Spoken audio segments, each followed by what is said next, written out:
अध्याय 1 कुरुक्षेत्र के युद्ध स्थल में सैन्य निरीक्षण। धर्म क्षेत्रे कुरुक्षेत्रे संवेदा युयुत्सवा मामकाः पांडवाश्चैव किम कुर्वत संजय।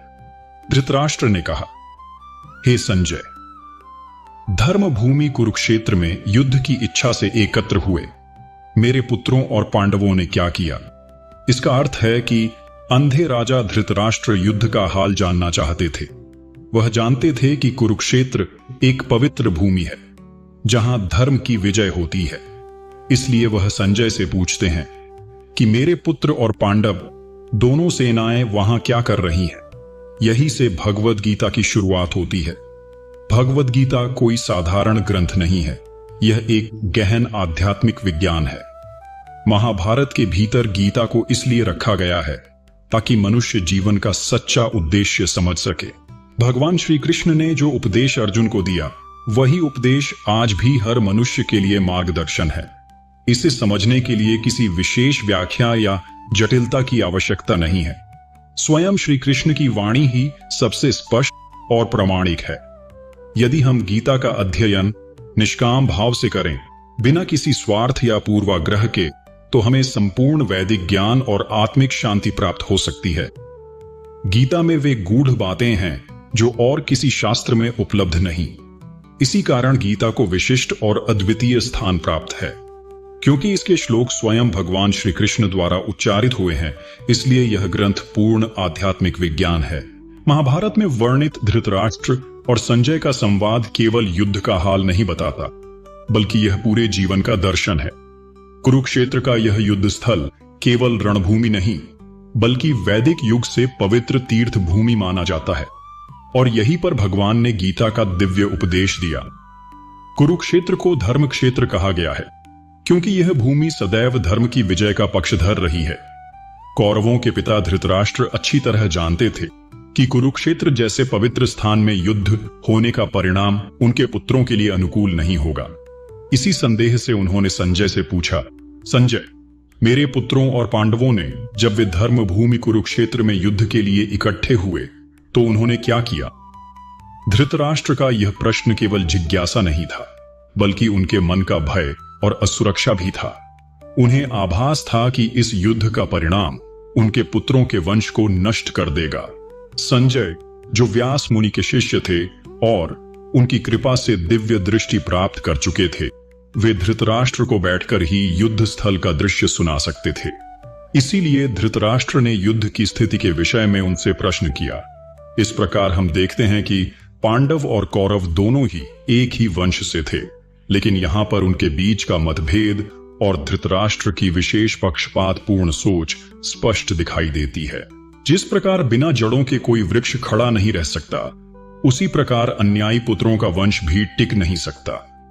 यही कारण है कि इस धर्म भूमि कुरुक्षेत्र में युद्ध होने वाला था, ताकि धर्म की पुनः स्थापना हो सके। संजय ने कहा, हे राजन, जब दुर्योधन ने पांडवों की विशाल सेना को युद्ध के लिए सुसज्जित और सुव्यवस्थित देखा, तो वह अपने गुरु द्रोणाचार्य के पास गया और उनसे बोला, हे आचार्य, देखिए, यह पांडवों की महान सेना है जिसे आपके ही बुद्धिमान शिष्य द्रुपद पुत्र धृष्टद्युम्न ने बहुत कौशल के साथ व्यवस्थित किया है। यहां दुर्योधन अपने गुरु द्रोणाचार्य को चतुराई से संबोधित करता है। वह जानता था कि द्रोणाचार्य का संबंध राजा द्रुपद से पुरानी शत्रुता के कारण कड़वा रहा है। दुर्योधन इसी बिंदु को छेड़कर अपने गुरु को पांडवों के विरुद्ध और अधिक उकसाना चाहता था। वह अपने गुरु को यह दिखा रहा था कि जिस सेना का संगठन उन्होंने किया है, उसकी अगुवाई आज उसी व्यक्ति के पुत्र धृष्टद्युम्न कर रहे हैं, जिसे कभी उन्होंने स्वयं युद्ध शिक्षा दी थी। इस प्रकार दुर्योधन ने अपने गुरु के मनोभावों को भड़काने का प्रयास किया ताकि युद्ध में पूरा समर्थन उसे मिल सके। यहां से युद्ध का वास्तविक दृश्य प्रारंभ होता है। दुर्योधन ने अपने गुरु द्रोणाचार्य से कहा, आचार्य, इस सेना में भीम और अर्जुन जैसे पराक्रमी योद्धाओं की बराबरी करने वाले कई महायोद्धा खड़े हैं। इनमें युयोद्धान, राजा विराट और महारथी द्रुपद प्रमुख हैं। इसका भाव यह है कि दुर्योधन पांडवों की शक्ति को कम नहीं आंक रहा था। वह जानता था कि उनके पास भीम और अर्जुन जैसे अद्वितीय योद्धा हैं और उनके समान युद्ध कौशल वाले अन्य भी कई महाबली योद्धा खड़े हैं। इसीलिए वह इन सब का नाम लेकर यह जताना चाहता था कि पांडवों की सेना भी अत्यंत शक्तिशाली और संगठित है। इसके बाद दुर्योधन ने आगे कहा, इनके साथ धृष्टकेतु, चेकितान, काशीराज, पुरुजित, कुंती भोज और शैव्य जैसे महान और पराक्रमी योद्धा भी खड़े हैं। और फिर उसने बताया, इसके अतिरिक्त युद्धामन्यु, वीर पुत्र उत्तमौजा, सुभद्रा का पुत्र अभिमन्यु और द्रौपदी के 5 पुत्र भी इस सेना में मौजूद हैं। ये सभी योद्धा महारथी हैं।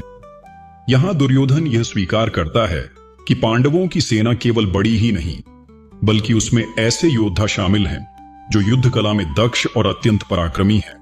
इससे साफ है कि दुर्योधन के मन में भय और चिंता गहराती जा रही थी।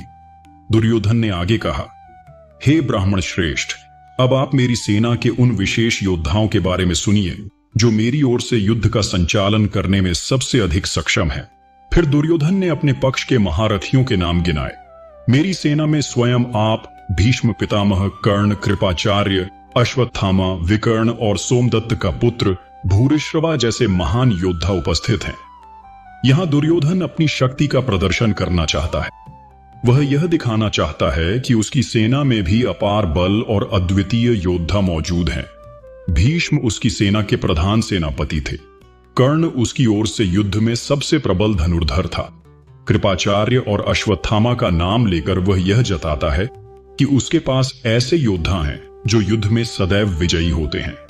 इसी तरह विकर्ण उसका सगा भाई था और भूरिश्रवा भी अत्यंत पराक्रमी योद्धा था। इसके बाद दुर्योधन ने कहा, और भी अनेक वीर योद्धा मेरी सेना में शामिल हैं, जो मेरे लिए अपने जीवन का बलिदान देने के लिए तत्पर हैं।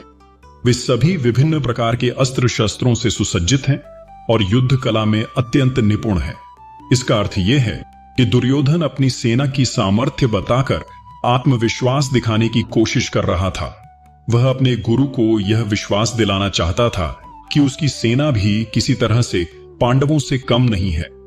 दुर्योधन ने अपनी सेना की शक्ति का वर्णन करते हुए कहा, हमारी शक्ति अपार है और हम सब पितामह भीष्म द्वारा भली भांति सुरक्षित हैं, जबकि पांडवों की शक्ति भले ही भीम के द्वारा संरक्षित हो, लेकिन सीमित है। इसके बाद दुर्योधन ने अपनी सेना को संबोधित करते हुए कहा, अतः हे मेरे योद्धाओं, आप सब अपने अपने मोर्चों पर दृढ़ता से खड़े रहकर पूरी शक्ति से पितामह भीष्म की सहायता करें। यहां दुर्योधन अपने सैनिकों को सतर्क करता है। उसे भय था कि कहीं सैनिक यह न सोचें कि केवल भीष्म पितामह ही युद्ध जीतने के लिए पर्याप्त है। इसलिए वह सबको आदेश देता है कि वे अपने अपने स्थानों पर स्थिर रहकर भीष्म का पूरा सहयोग करें। दुर्योधन ने अपनी सेना का उत्साह बढ़ाने के लिए अपने शब्दों से उन्हें समझाया और कहा कि सबको चारों ओर ध्यान रखना चाहिए। कहीं ऐसा ना हो कि किसी एक दिशा से शत्रु आक्रमण करके हमारी व्यूह रचना को तोड़ दे। आप सभी अपने अपने स्थानों पर स्थिर रहकर विशेष सतर्कता रखें। दुर्योधन को पूरा विश्वास था कि उसकी विजय पितामह भीष्म के संरक्षण पर निर्भर है, क्योंकि वह जानता था कि पांडवों के प्रति भीष्म के मन में स्नेह था। फिर भी दुर्योधन को आशा थी कि भीष्म धर्म और न्याय से ऊपर उठकर केवल उसकी ओर से लड़ेंगे। इसके बाद भीष्म पितामह ने दुर्योधन के मनोभाव को समझा। उन्होंने उसे प्रसन्न करने के लिए सिंह की तरह गरज कर अपना शंख बजाया। उनका शंखनाद दुर्योधन के लिए यह संकेत था कि वे पूरी शक्ति से उसके पक्ष में युद्ध करेंगे। यहां शंख बजाना केवल युद्ध का आरंभिक संकेत नहीं था, बल्कि यह प्रतीक था कि अब कुरुक्षेत्र का महायुद्ध निश्चित है। पितामह भीष्म ने अपने हृदय में चाहे पांडवों के प्रति स्नेह रखा हो, लेकिन एक सेनापति के रूप में वे कौरवों का नेतृत्व करने को बाध्य थे। भीष्म पितामह द्वारा शंख बजाने के बाद दूसरी ओर युद्ध भूमि में ढोल, नगाड़े, तुरही और भोंपू भी जोर जोर से बज उठे। उनकी आवाज से चारों तरफ गगनभेदी कोलाहल गूंज उठा। इसके बाद पांडवों की ओर से श्वेत घोड़ों द्वारा खींचे जाने वाले विशाल रथ पर बैठे भगवान श्री कृष्ण और अर्जुन ने भी अपने अपने दिव्य शंख बजाए। यह दृश्य अत्यंत महत्वपूर्ण था, क्योंकि भीष्म पितामह का शंख कौरवों की शक्ति का प्रतीक था, लेकिन कृष्ण और अर्जुन के शंखों का नाद धर्म और विजय का संदेश दे रहा था। यह संकेत था कि जहां जहां भगवान कृष्ण हैं, वहां विजय निश्चित है। कृष्ण और अर्जुन के रथ में स्वयं अग्निदेव भी उपस्थित थे, जो इस बात का प्रतीक था कि यह रथ और इसका युद्ध अवश्य ही धर्म की विजय के लिए समर्पित होगा। इसके बाद भगवान श्री कृष्ण ने अपना पांचजन्य शंख बजाया, अर्जुन ने देवदत्त शंख बजाया और महाबली भीम, जो अपने बल और पराक्रम के लिए प्रसिद्ध थे, उन्होंने पौंड्र नामक भयानक शंख बजाया। इन शंखों का गूंजता स्वर केवल युद्ध की घोषणा नहीं थी, बल्कि यह धर्म की रक्षा और अन्याय के विनाश का उद्घोष था। कुरुक्षेत्र में शंखनाद के दौरान भगवान श्री कृष्ण को ऋषिकेश कहा गया है। इसका अर्थ है इंद्रियों के स्वामी। चूंकि सभी जीव भगवान की ही शक्तियां हैं, इसलिए वे उनकी इंद्रियों के नियंत्रक और मार्गदर्शक हैं। युद्ध भूमि में कृष्ण अर्जुन के सारथी थे और उसकी इंद्रियों का संचालन कर रहे थे। भगवान के अनेक नाम हैं, जैसे मधुसूदन, मधु नामक असुर का वध करने के कारण, गोविंद, गोपों और इंद्रियों को आनंद देने के कारण, वासुदेव, देवकी और वसुदेव के पुत्र होने के कारण, देवकी नंदन, यशोदानंदन और पार्थसारथी, अर्जुन का सारथी होने के कारण। यही कारण है कि गीता में कृष्ण को अलग अलग नामों से पुकारा गया है। इसके बाद अर्जुन को धनंजय कहा गया, क्योंकि उन्होंने अनेक युद्ध और यज्ञों से भरपूर धन अर्जित किया था। भीम को वृकोदर कहा गया, क्योंकि वे अत्यंत पराक्रमी और बलशाली थे। पांडवों के शंखनाद से उनकी सेना के योद्धाओं का उत्साह कई गुना बढ़ गया। यह ध्वनि उनके लिए विजय का प्रतीक और प्रेरणा का स्रोत थी। इसके बाद अन्य पांडवों ने भी अपने शंख बजाए। युधिष्ठिर ने अपना शंख बजाया, नकुल और सहदेव ने भी अपने अपने शंख बजाए। शिखंडी, धृष्टद्युम्न, विराट और सात्यकी जैसे वीरों ने भी शंखनाद किया। द्रौपदी के पांचों पुत्रों और अभिमन्यु ने भी अपने शंख बजाकर युद्ध भूमि को गूंजा दिया। इस प्रकार पूरे कुरुक्षेत्र में शंखों की आवाज से आकाश और पृथ्वी दोनों गूंज उठे। यह नाद पांडवों के आत्मविश्वास और धर्म की शक्ति का उद्घोष कर रहा था। राजन, कुंती पुत्र युधिष्ठिर ने अपना अनंत विजय नामक शंख बजाया। नकुल ने सुघोष शंख और सहदेव ने मणिपुष्पक शंख बजाया। महान धनुर्धर शिखंडी, धृष्टद्युम्न, विराट, अजेय, सात्यकी, द्रुपद, द्रौपदी के 5 पुत्र और अभिमन्यु, इन सभी ने भी अपने अपने शंख बजाकर युद्ध भूमि को गूंजा दिया। इन सब शंखों का नाद यह संकेत कर रहा था कि धर्म की शक्ति एकजुट होकर अन्याय के विरुद्ध खड़ी है। इसके बाद संजय ने धृतराष्ट्र से कहा कि पांडवों के शंखों की यह गूंज केवल ध्वनि नहीं थी, बल्कि यह उनके आत्मबल और धर्मनिष्ठा की उद्घोषणा थी। इस गगनभेदी शंखनाद ने आकाश और पृथ्वी को हिला दिया और कौरवों के हृदयों में भय उत्पन्न कर दिया। धृतराष्ट्र के पुत्रों का आत्मविश्वास इस ध्वनि से डगमगा उठा। जहां पांडवों का शंखनाद उनकी एकता और धर्म की विजय का प्रतीक था, वहीं कौरवों के लिए यह भय और अशुभ संकेत बन गया।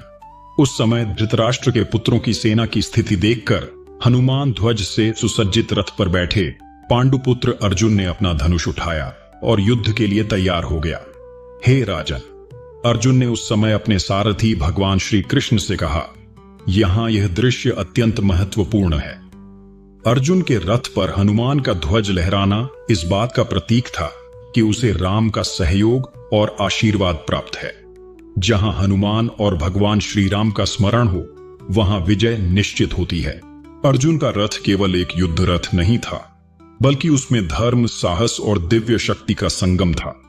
इसके अलावा स्वयं भगवान श्री कृष्ण उसके सारथी थे, इसलिए अर्जुन के लिए किसी भी शत्रु से भय की कोई संभावना नहीं थी। यह सब विजय के स्पष्ट संकेत थे। इसके बाद अर्जुन ने श्री कृष्ण से कहा, हे अच्युत, मेरा रथ सेनाओं के बीच उस स्थान पर ले चलो जहां मैं खड़े होकर उन योद्धाओं को देख सकूं जो इस युद्ध के लिए यहां उपस्थित हुए हैं। यहां से अर्जुन के मन में उठने वाले भाव और आगे चलकर गीता का उपदेश शुरू होने की भूमिका बनती है। अर्जुन ने श्री कृष्ण से कहा, हे अच्युत, कृपा करके मेरा रथ दोनों सेनाओं के बीच में ले चलो। मैं उन योद्धाओं को देखना चाहता हूं जो यहां युद्ध भूमि में डटे हुए हैं और जिनसे मुझे इस महायुद्ध में सामना करना है। यह अर्जुन का महत्वपूर्ण निवेदन था। वह केवल युद्ध की तैयारी नहीं देखना चाहता था, बल्कि यह जानना चाहता था कि कौन कौन से लोग वास्तव में उसके विरुद्ध युद्ध करने के लिए खड़े हुए हैं। यहां एक और अद्भुत बात है, श्री कृष्ण स्वयं भगवान होने पर भी अर्जुन के सारथी बने। यह उनके भक्त के प्रति प्रेम और सेवा का प्रतीक है। जो भगवान संपूर्ण सृष्टि के स्वामी हैं, वही अर्जुन के रथ को हाँक रहे थे, इसलिए उन्हें अच्युत कहा गया है, अर्थात कभी भी अपनी स्थिति से विचलित न होने वाले। अर्जुन वास्तव में शांति चाहता था। वह इस अनावश्यक युद्ध में लड़ने के पक्ष में नहीं था, लेकिन जब दुर्योधन ने पांडवों को समझौते और शांति का अवसर नहीं दिया, तब अर्जुन को मजबूर होकर युद्ध भूमि में आना पड़ा। इसलिए उसने श्री कृष्ण से कहा, मुझे यह देखना है कि इस युद्ध में कौन कौन लोग एकत्र हुए हैं और वे किस हद तक युद्ध करने के लिए संकल्पबद्ध हैं। अर्जुन ने श्री कृष्ण से कहा, मुझे उन लोगों को देखने दीजिए जो यहां पर धृतराष्ट्र के दुष्ट बुद्धि पुत्र दुर्योधन को प्रसन्न करने के लिए युद्ध करने आए हैं। अर्जुन साफ देखना चाहता था कि कौन लोग वास्तव में दुर्योधन का साथ देने आए हैं और उसके लिए लड़ने को तैयार हैं। यह अर्जुन की रणनीति भी थी कि युद्ध शुरू होने से पहले शत्रु पक्ष का गहराई से निरीक्षण कर ले। इसके बाद संजय ने धृतराष्ट्र से कहा, हे भरतवंशी, अर्जुन द्वारा इस प्रकार संबोधित किए जाने पर भगवान श्री कृष्ण ने दोनों सेनाओं के बीच उस उत्तम रथ को ले जाकर खड़ा कर दिया। यहां अर्जुन को गुड़ाकेश कहा गया है। गुड़ाकेश का अर्थ है जिसने नींद पर विजय पाली हो। नींद यहां अज्ञान का भी प्रतीक है। इसका अर्थ है कि अर्जुन ज्ञान और जागरूकता का धनी था। श्री कृष्ण स्वयं अर्जुन का रथ लेकर दोनों सेनाओं के बीच खड़े हो गए। यह केवल एक साधारण घटना नहीं थी, बल्कि इसका गहरा अर्थ था कि भगवान स्वयं अपने भक्त के सारथी बनकर धर्म की रक्षा के लिए सामने आए हैं। संजय ने कहा, भगवान श्री कृष्ण ने अर्जुन का रथ दोनों सेनाओं के बीच ले जाकर भीष्म, द्रोण और अन्य सभी राजाओं के सामने खड़ा कर दिया। फिर उन्होंने अर्जुन से कहा, पार्थ, देखो यहां एकत्र हुए सारे कौरवों को। यहां श्री कृष्ण केवल अर्जुन को सामने खड़ी सेना नहीं दिखा रहे थे, बल्कि उसके मन की गहराई को भी छू रहे थे। वे जानते थे कि अर्जुन के लिए यह युद्ध केवल बाहरी संघर्ष नहीं था, बल्कि एक आंतरिक द्वंद्व भी था। इसलिए कृष्ण ने अर्जुन को सीधे कौरवों को देखो कहा, ताकि वह सच्चाई का सामना कर सके। इसके बाद अर्जुन ने जब दोनों पक्षों की सेनाओं के बीच नजर दौड़ाई, तो उसने वहां अपने चाचा, ताऊ, पितामह, गुरुजन, मामाओं, भाइयों, बेटों, पोतों, मित्रों और शुभ चिंतकों को खड़ा देखा। अब अर्जुन के सामने केवल योद्धाओं की भीड़ नहीं थी, बल्कि उसके अपने परिवार और संबंधी खड़े थे। उसे महसूस हुआ कि यह युद्ध केवल राज्य के लिए नहीं, बल्कि अपने ही प्रियजनों के रक्त से सनी हुई विजय लेकर आएगा। संजय ने कहा, जब कुंती पुत्र अर्जुन ने अपने चारों ओर खड़े मित्रों, बंधुओं और संबंधियों को देखा, तो उसका हृदय करुणा से भर गया। वह दया और शोक से अभिभूत हो उठा और इस प्रकार बोला। अर्जुन ने कहा, जब कुंती पुत्र अर्जुन ने अपने चारों ओर खड़े मित्रों, बंधुओं और संबंधियों को देखा, तो उसका हृदय करुणा से भर गया।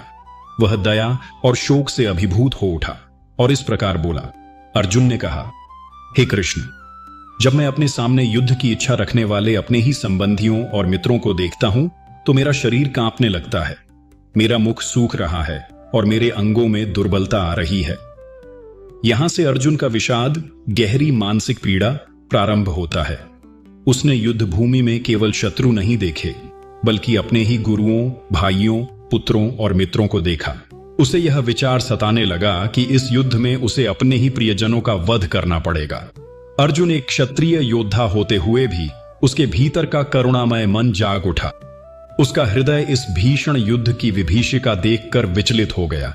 अर्जुन ने कहा, हे कृष्ण, मेरा पूरा शरीर कांप रहा है, मेरे रोंगटे खड़े हो रहे हैं, मेरा गांडीव धनुष मेरे हाथ से फिसल रहा है और मेरी त्वचा जल रही है। यह अर्जुन की गहरी मानसिक अवस्था को दर्शाता है।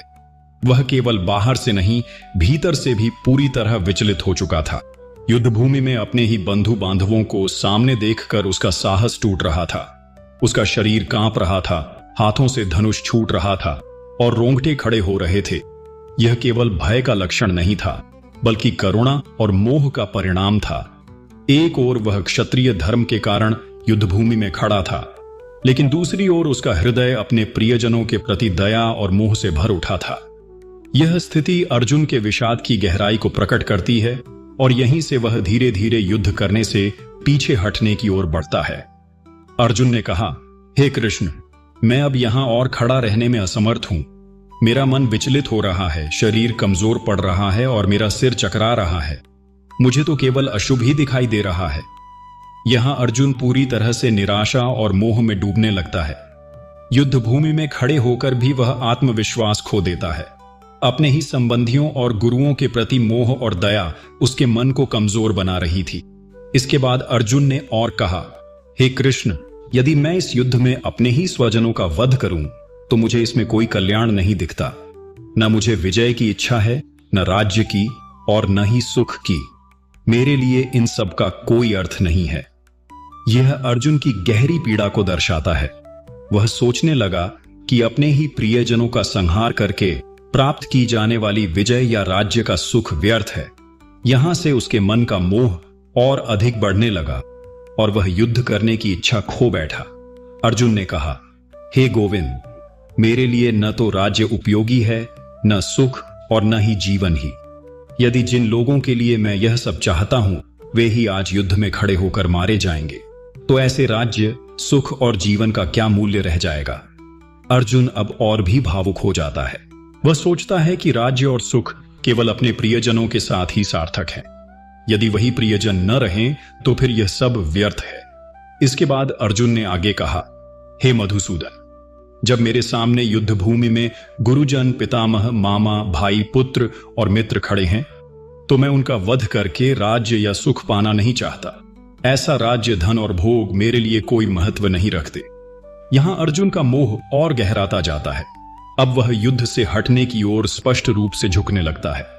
उसका मन दया और करुणा से भर जाता है और वह विजय या पराजय के विचारों से परे जाकर केवल रिश्तों के बारे में सोचता है। अर्जुन ने कहा, हे गोविंद, हमें राज्य, सुख और यहां तक कि जीवन से भी क्या लाभ, यदि जिनके लिए हम यह सब चाहते हैं वही आज युद्ध भूमि में खड़े होकर मारे जाएंगे।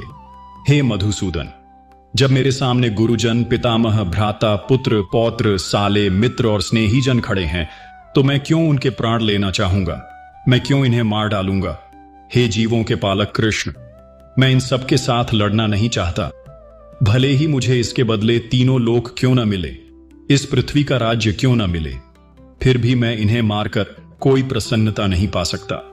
यहां अर्जुन का मोह चरम पर पहुंच जाता है। उसके लिए राज्य, सुख और जीवन से अधिक मूल्यवान उसके प्रियजन थे। युद्ध का अर्थ उसके लिए केवल अपनों की मृत्यु था और विजय भी उसके लिए व्यर्थ थी, क्योंकि वह उसे अपने परिवार और गुरुजनों के वध के ऊपर खड़ी दिखाई देती थी। यह अर्जुन की करुणा और मोह का परिणाम था कि वह धर्म युद्ध से पीछे हटने की बात करने लगा। लेकिन वास्तव में यही मोह और करुणा आगे चलकर भगवान श्री कृष्ण के उपदेश का कारण बने, जिससे पूरी दुनिया को गीता का दिव्य ज्ञान प्राप्त हुआ।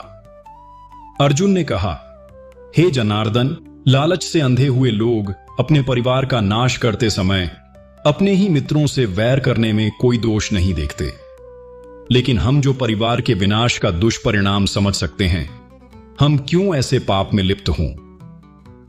यहां अर्जुन कौरवों की तुलना स्वयं और पांडवों से करता है।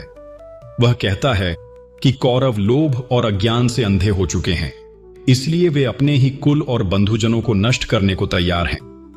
लेकिन हम जो धर्म को समझते हैं, जिन्हें सही और गलत का ज्ञान है, यदि वही पाप करेंगे तो यह और भी बड़ा अपराध होगा। अर्जुन का हृदय बार बार करुणा से भर उठता है।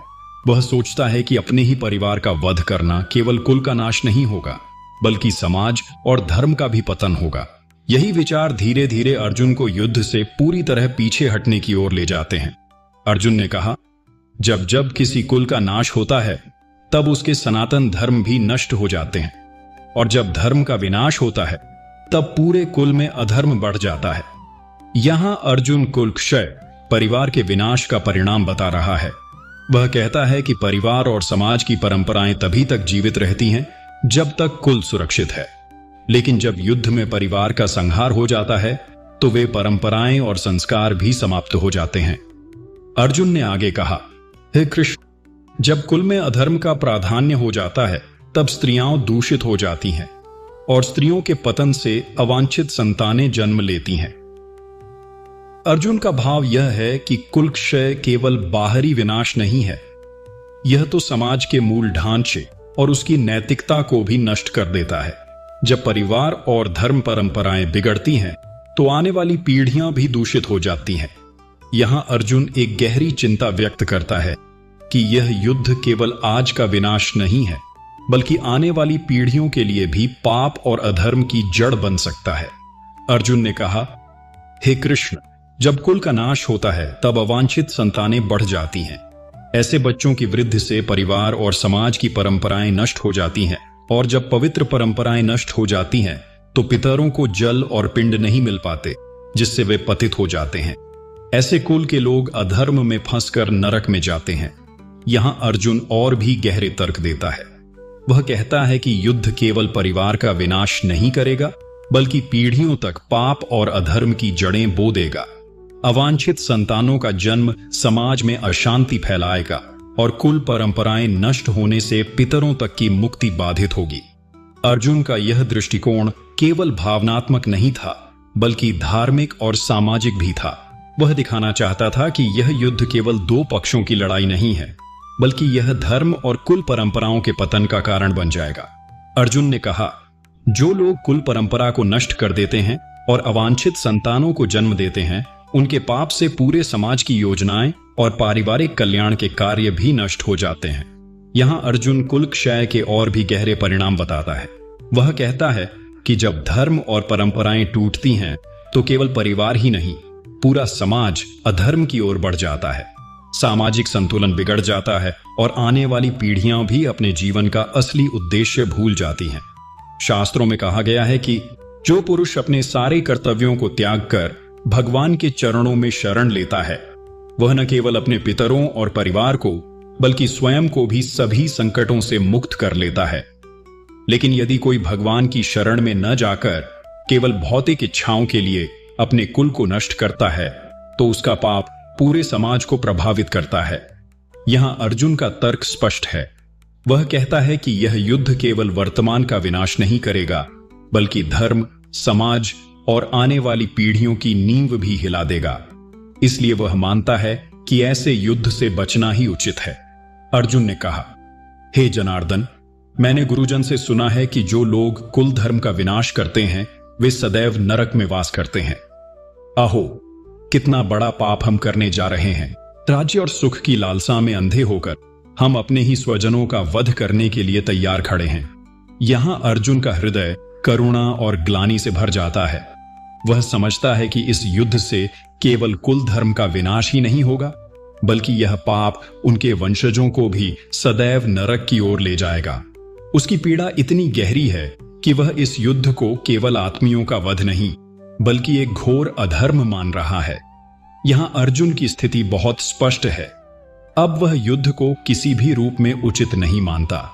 वह मानता है कि राज्य, धन और सुख के लिए अपनों का वध करना संसार का सबसे बड़ा पाप है। अर्जुन ने कहा, यदि धृतराष्ट्र के पुत्र शस्त्र हाथ में लिए युद्ध भूमि में मुझे बिना प्रतिरोध किए मार डालें, तो भी यह मेरे लिए श्रेयस्कर होगा। यहां अर्जुन का मन पूरी तरह से युद्ध से हट चुका था। वह सोचता है कि अपनों का वध करने से बेहतर है कि मैं स्वयं बिना लड़े मारा जाऊं। उसके लिए मृत्यु भी उचित थी, लेकिन अपने ही संबंधियों का संहार करना असहनीय था। इसके बाद संजय ने धृतराष्ट्र से कहा। इस प्रकार कहकर अर्जुन ने अपना धनुष और बाण एक ओर रख दिए। वह शोक और विषाद से भरे मन के साथ रथ के आसन पर बैठ गया। यह दृश्य गीता के आरंभ का सबसे मार्मिक क्षण है। महान योद्धा अर्जुन, जो अजेय था, अब अपने ही मोह और करुणा से टूट कर बैठ गया। उसके हाथ से गांडीव छूट गया और उसका मन शोक से भर गया। इस प्रकार भगवद गीता का प्रथम अध्याय कुरुक्षेत्र के युद्ध स्थल में सैन्य निरीक्षण पूर्ण होता है। अब प्रश्न उठता है, जब अर्जुन पूरी तरह मोह और विषाद में डूब चुका है, तो भगवान श्री कृष्ण उसे इस अंधकार से कैसे बाहर निकालेंगे? कौन सा दिव्य ज्ञान अर्जुन को मिलेगा जो न केवल उसे बल्कि संपूर्ण मानव जाति को मार्गदर्शन देगा? इसका उत्तर हमें मिलेगा अगले अध्याय में। सांख्य योग यानी भगवान श्री कृष्ण के प्रथम उपदेश। तो जुड़े रहिए हमारे साथ अगले वीडियो में। अगर आपको यह वीडियो अच्छा लगा हो तो इसे लाइक कीजिए और ऐसे ही दिव्य ज्ञान से भरे अगले अध्याय देखने के लिए हमारे चैनल को सब्सक्राइब करना न भूलें।